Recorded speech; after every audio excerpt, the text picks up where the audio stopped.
தஞ்சை, திருவாரூர், மயிலாடுதுறை உள்ளிட்ட 7 மாவட்டங்களில் அடுத்த 3 மணி நேரத்திற்கு மழைக்கு வாய்ப்பிருப்பதாக வானிலை மையம் தெரிவித்திருக்கிறது. அண்மை செய்தியாக பார்க்கிறோம். கூடுதல் விவரங்களோடு செய்தியாளர் லிபிகா இணைக்கிறார். லிபிகா, விவரங்கள். நந்தா, தமிழகத்தில் அடுத்த 3 மணி நேரத்திற்கு 7 மாவட்டங்களில் மழைக்கு வாய்ப்பிருப்பதாக சென்னை வானிலை ஆய்வு மையம் தகவல் தெரிவித்திருக்கின்றது. அதாவது இன்று பிற்பகல் 1 மணி வரை கடலூர், மயிலாடுதுறை, திருவாரூர், தஞ்சாவூர், நாகப்பட்டினம் ஆகிய 5 மாவட்டங்கள் மற்றும் காரைக்கால் பகுதிகளில் இடி மின்னலுடன் கூடிய மிதமான மழைக்கு வாய்ப்பிருப்பதாக தெரிவிக்கப்பட்டிருக்கின்றது. மேலும் ராமநாதபுரம், கன்னியாகுமரி ஆகிய 2 மாவட்டங்களில் லேசானது முதல் மிதமான மழைக்கு வாய்ப்பிருப்பதாகவும் சென்னை வானிலை ஆய்வு மையம் தகவல் தெரிவித்திருக்கிறது. நந்தா,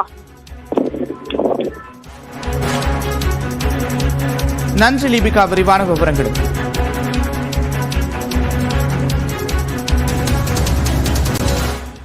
தஞ்சையில் நெல் வயல்கள் நீரில் மூழ்கியதால் விவசாயிகள் வேதனையடைந்திருக்கின்றனர். தஞ்சை மாவட்டத்தில் கடந்த சில நாட்களாக கனமழை பெய்து வருகிறது. தொடர் மழை காரணமாக அம்மாப்பேட்டை சுற்றுவட்டார பகுதிகளில் நாற்று நடவு செய்து 20 நாட்களேயான சம்பா, தாளடி பயிர்கள் முற்றிலும் நீரில் மூழ்கியிருக்கிறது.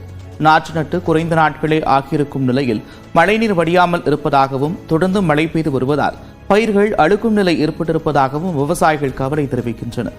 ஏக்கருக்கு 25,000 ரூபாய் செலவு செய்த நிலையில் பயிர்கள் அழுக்கும் நிலையால் மீண்டும் நாற்று நடவு செய்ய வேண்டிய நிலை இருப்பதாக விவசாயிகள் தெரிவிக்கின்றனர்.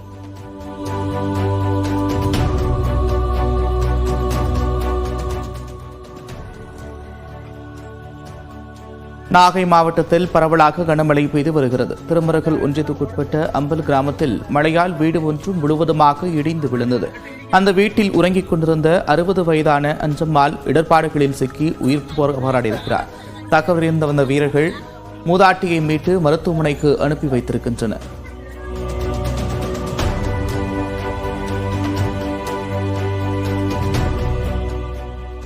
சிவகங்கை சுற்றுவட்டார பகுதிகளில் இன்று காலை முதல் பரவலாக மழை பெய்து வாணியங்குடி, பையூர், காஞ்சனங்கள் பகுதிகளில் பெய்த மழையால் குளிர்ந்த சூழல் நிலவுகிறது.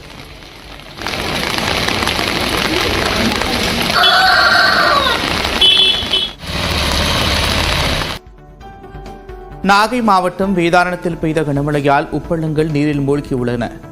அகஸ்தின்பள்ளி, பொடியக்காடு, கடினல் வயல் உள்ளிட்ட கிராமங்களில் உப்பள பாத்திகளை சாலையோடு இணைக்கக்கூடிய பாதைகளிலும் மழைநீர் சூழ்ந்திருப்பதால் ஏற்றுமதி செய்யும் பணியும் முடங்கியிருக்கிறது. இதனால் சேகரிக்கப்பட்ட உப்பு குவியல்களை தார்ப்பாய் கொண்டு தொழிலாளர்கள் பாதுகாத்து வருகின்றனர்.